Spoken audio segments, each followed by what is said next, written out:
I spent the last week at home with my three girls because there was no school. We were getting ready for like Easter Sunday and whatnot. And I managed to clean out a few closets and cluttered rooms in the house.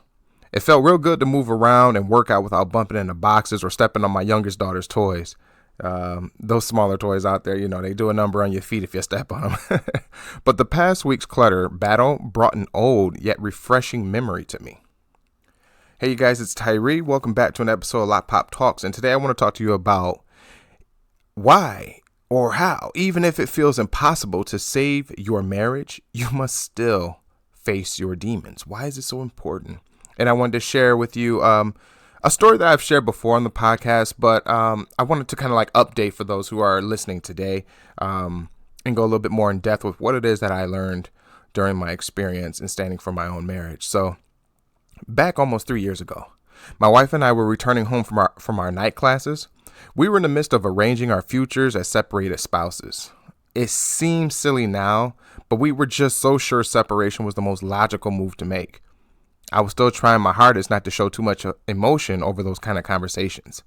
I was leaning more on God, but it felt pointless to me, really, after so much time had passed. There were no changes I could see or understand in my marriage that pointed to a reconciliation.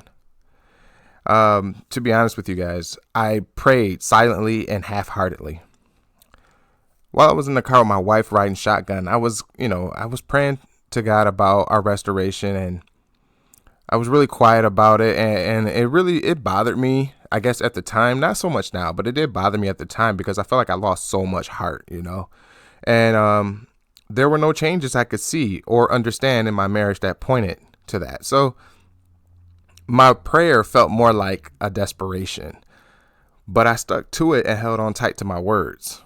And I prayed, guys. I was just like, Lord, I'm still here and waiting on you. Is it still possible? Eventually, we made it about halfway home, and my wife's phone starts to ring. It's my mother-in-law. She called us to inform us that my oldest daughter, Skylar, is trying to burn down the house. Like, that's literally what she said to us. And we panicked. So we flashed home. We drove through traffic. Just blazing all the way home, trying to figure out what's going on. So we get home, we rush in, and we step into the kitchen, and we called out to our mother, and we asked her, what's going on. But, there were no fire, no smoke, no sirens, and apparently no danger. So we felt a little bit better about that. Anyway, my mother, she walks in from the in-law suite and tells us about how my oldest child lit a pencil over the fire, over the stove.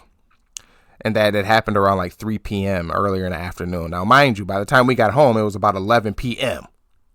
My mother-in-law was obviously upset with my daughter, Sky. She was also upset with my wife, Tiffany, and with me. So as we tried to figure out what had happened, she called our daughter, Sky, down from her room to come downstairs into the kitchen and explain to us and explain to everyone what happened. So my daughter does that, right? She explains as to what happened, why she did it, and whatever like that. We listened and understood the situation. My daughter was upset over something she didn't want to really talk about, but we kind of got the gist of it. I do believe that it involved her parents and our pending divorce. She eventually told us that she felt our home was being destroyed and her thoughts became her actions.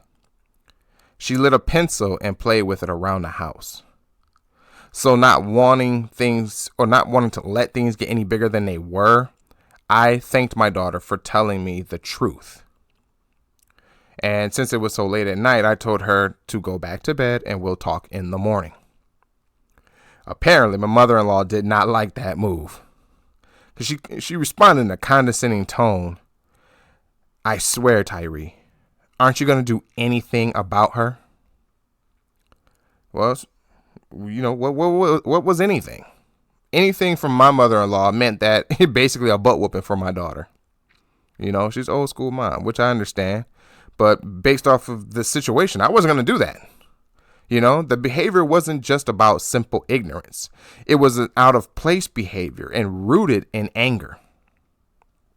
I chose to respond to my mother-in-law with a question of my own. We need to talk about you and Tracy, who is my sister-in-law, moving out.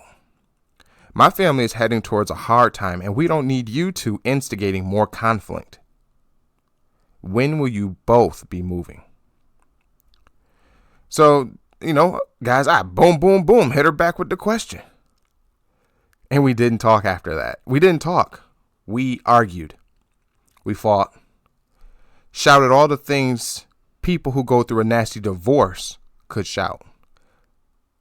That's what it looked like. At least that's the way my wife explained it to me. It looked like we, my mother-in-law and I, were the divorcing parents. It was crazy. Two Christian people, my mother-in-law and I, God's people.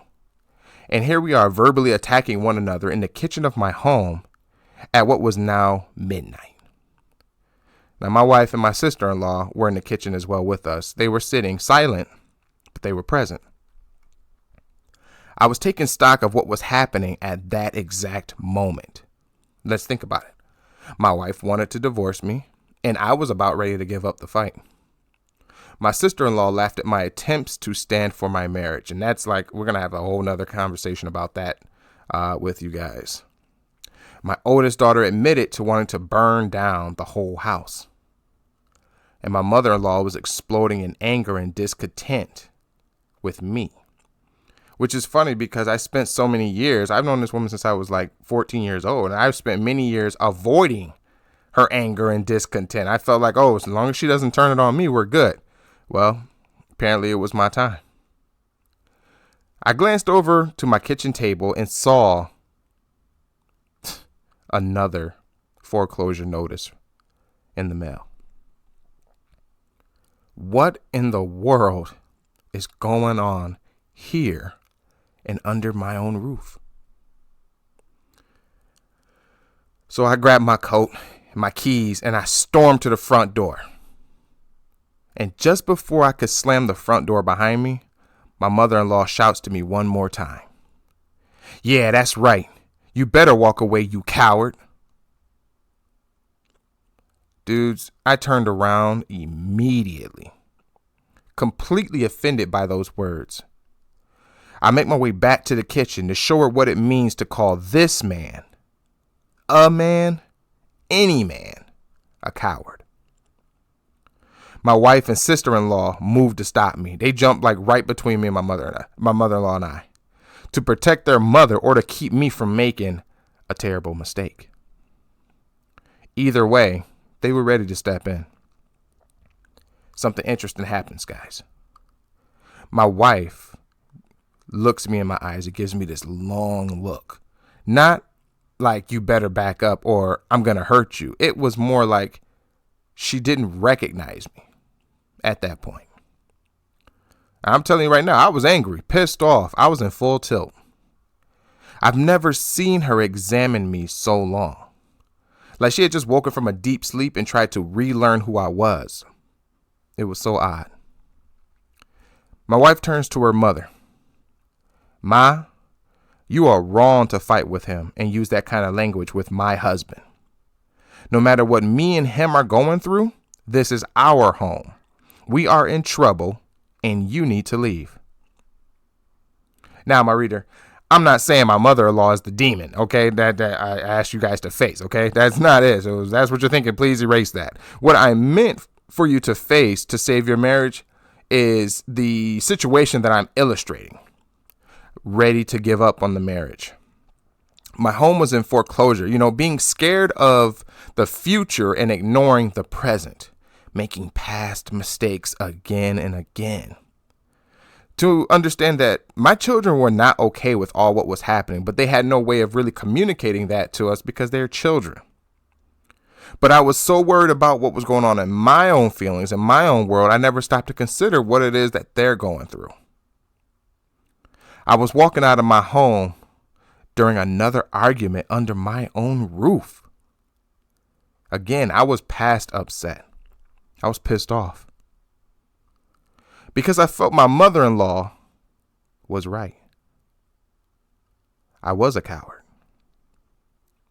So I choose to do something about my current situation. I accepted my actions of cowardice, but I did not accept the title. I would no longer accept that title. And let me tell you something. If somebody so close to you can use such a word and language with you, you want to ignore them? Sure. But you got to understand that they reached that point for some reason. Re-examine what's going on with you. I decided to renew my faith right then and there. I decided to renew my stand and to give it everything I had and more. I prayed to God and asked him to give our marriage everything he had. I moved out the way, and realized my obedience to him and his will is what was required. Still one of the best moves this standing husband could have made. All right, you guys, that's today's episode. I want to say thank you for being here, for sharing your listenership. If you could, so please like, share, favorite this episode. Pass it over to someone who it could be valuable and useful to. And remember that in the description, you can click in the links to get your monthly 7-day prayer devotional journal. We get weekly updates, monthly refresh journals, and content from me. Again, I want to say thank you guys, and I'll check you out next time.